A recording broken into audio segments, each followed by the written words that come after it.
ang pagbagsak ni Gervonta Tank Davis sa kamaunang Pinoy na si Mike Magnifico Magsayo.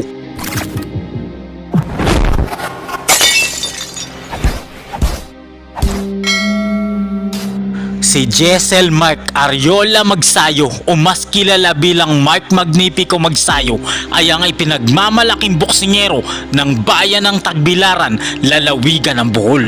Mula sa napakahirap na pamumuhay sa pagiging ice drop vendor ay nagsanay ito para maging isang boksingero, at dahil sa kanyang purong talento at dedikasyong manalo, naging world champion na ang ating pambato. Sa napakaraming boksingerong Pinoy na lumalaban ngayon sa international boxing, isa talaga si Mike Magsayo sa napakalaki ng tsansa na sumunod sa yapak ni Manny Pacquiao. Kaya naman ang pumutok ang balita na makakalaban ni Magsayo ang isa sa pinakasikat na boxer sa mundo na si Gervonta Tank Davis, ay napakaraming Pinoy ang nagulat at sobrang naging excited. Undefeated at walang talo, superstar ang turing sa kanya ng mga tao, at halos lahat ng kanyang nakalaban ay pinabagsak ng halimaw na boksingerong ito.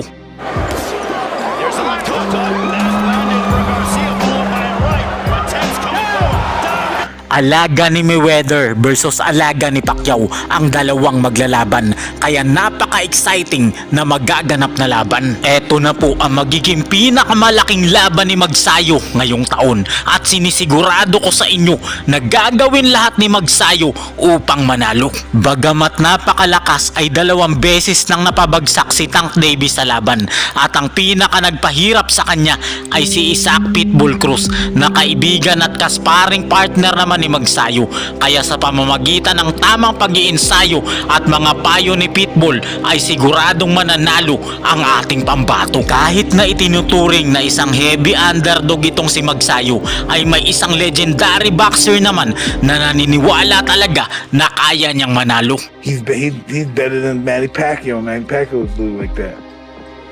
Just as good. He looks like a fucking pop star. Oh, wait till he get on these motherfuckers. Kaya naman, para makumbinsi ko po kayo, ay narito ang 5 sa pinakamatinding ginawang knockout win ni Mike Magnifico Magsayo. Araw ng Sabado, October 17 taong 2015, sa StubHub Center, Carson, California, United States of America, ay dumayo ang ating pambato. Makakalaban niya rito ang isa sa pinakamahusay na boksingero noon sa bansang Mexico. Si Yardley Arnita Cruz alias Yardley Suarez ay isang napakatangkad na kampiyon ng IBF Youth Featherweight Division. Siya ang kinatatakotang boksingero noon sa Mexico sa kanyang division. Pero pagdating sa ating pambato ay first round lang po ang itinanggal ng Meksikano. Magsayo naka-black at ang kalaban mo ng malaking test para kay Magsayo, who they say was Magnifico. Left right combination. Solidify atmosphere and the body. Very impressive. Very impressive. Very slow starters. Very good left foot again. Oh, solid. 1-8. Magnifico Magsayo. Very impressive with Martin. Oh gosh. Yan ang dumating ngayon. Walang awa at napakatindi ng kamao ni Mike Magnifico Magsayo na wala nang nagawa at round 1 lang ang inabot ng undefeated na Meksikano.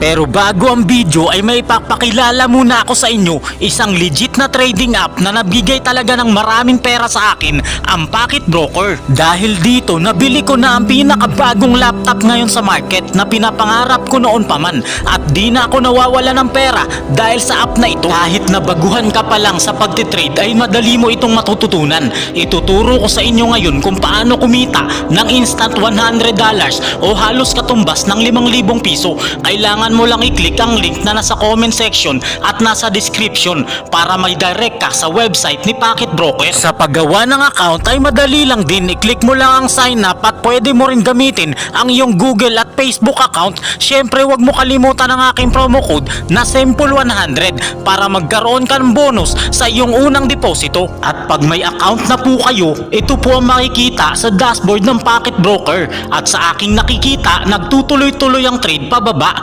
Kaya pipindutin ko ang pula, at yun, napakadali lang, instant $100 agad ang nakuha ko rito. Sa pag-withdraw naman ay napakadali lang din dahil available dito ang bank transfer, e-wallet, GCash pati cryptocurrency. Walang bawas pag nag-withdraw ka dito kaya buo ang profit na makukuha mo. Pag may concern ka naman dito sa Pocket Broker ay meron silang 24/7 chat support, over 130 asset, opening up to 92% yield including currency pairs, identities, stocks and cryptocurrencies available around the clock. Napakadaling mag-trade dito mga idol kaya sabay-sabay tayong kumita sa pinaka-legit na trading platform, ang Pocket Broker. At huwag mong kalimutan nilagay ang aking promo code na Simple100 para sa iyong bonus. Araw naman ng Sabado, July 8 taong 2017 sa IAC Convention Center, Barangay Mabolo, Cebu City ay nabigyan ng pagkakataong lumaban si Magsayo para sa WBO International Featherweight title. Ang kanyang makakalaban si Daniel Diaz, ang pinakamagaling na boksingero noon ng bansang Nicaragua. Pero katulad ng mga naunang boksingero, kahit gaano pa ito kahusay, round 1 lang din ang itinagal nito sa ating pambato.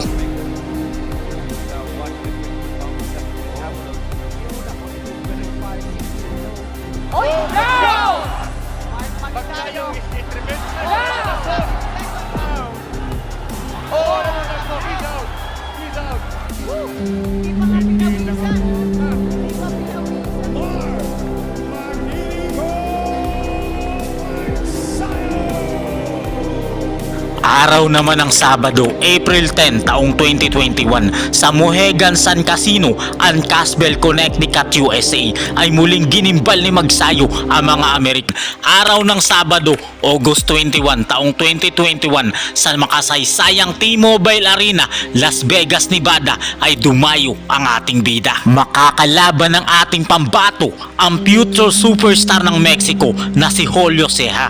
Sobrang lakas ng Meksikanong ito dahil araw ng Sabado, December 9 taong 2023 sa Thunder Studios, Long Beach, California, muling ginimbal ni Magsayo ang mga Amerikano at mga tao na nanunood sa venue sa nakakatakot na knockout win na ginawa nito.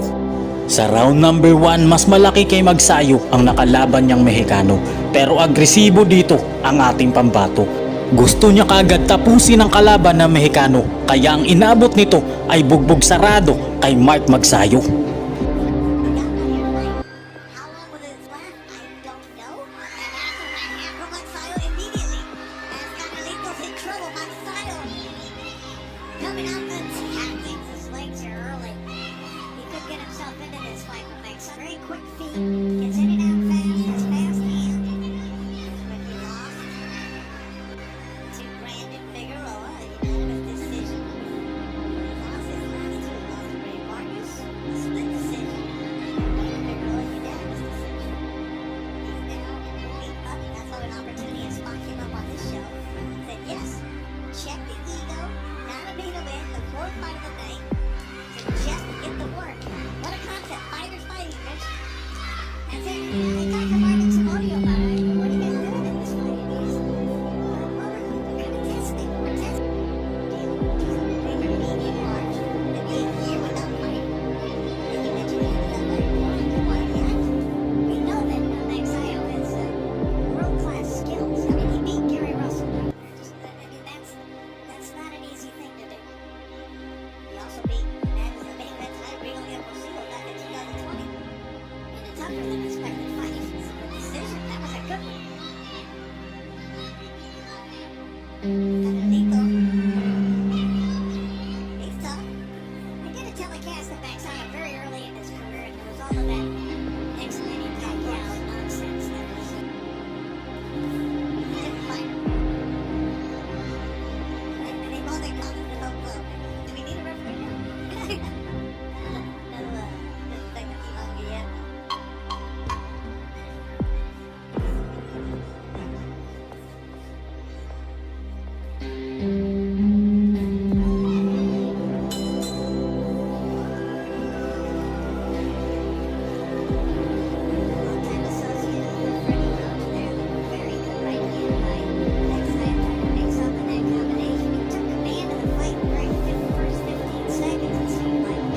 Sa round number 2, mismatch ang laban dahil napakatindi ng ating kababayan. Sinubukan ng Mexicano na lumaban pero na-overpower siya ni Kabayan.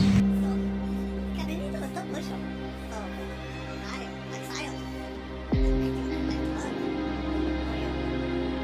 This was scheduled for 10. We know the guys up. This is why we took this guy, because he's gonna give us rounds. Spar so much.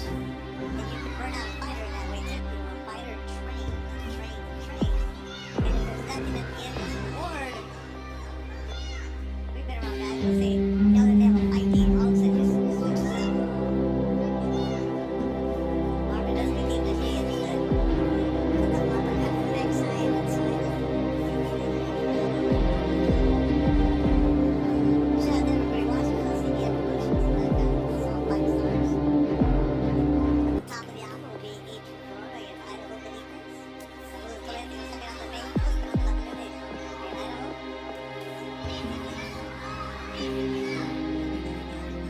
Magsayo getting hit a little bit.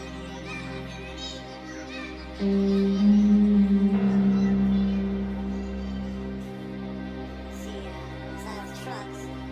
Next up on the line. Oh, uppercut from Magsayo. He does boast an excellent uppercut. He's always an action-packed fighter. Stuck on the line. Round number 3, dito natatapusin ni Mike Magnifico Magsayo ang paghihirap ng Mexicano. Napakatindi ng kanyang ginawa sa pamamagitan ng brutal na KO at napanganga si Cuadro Alas, General Casimero.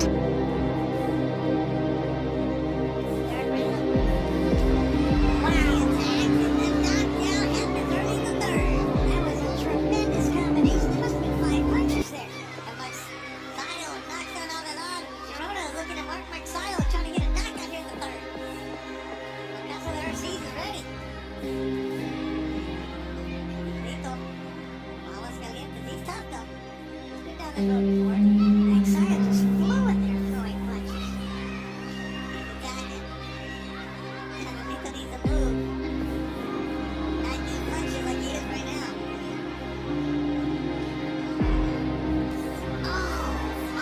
Magsayo. And Canelito hits from the left. This dude is tough. He does not want to trade with Magsayo. Oh! A huge KO! Magsayo has knocked down Canelito on a huge uppercut. Canvas, just got wow, immediately. Let's go highlight. You saw that feet, wow, the way that Magsayo moved. Look at that, just the change in direction that he took. He just dropped. It completely fooled Aguilar, and that's what an experienced fighter. Watch this little move. Let's see that pivot, and then put him in a position to shoot that left hook out.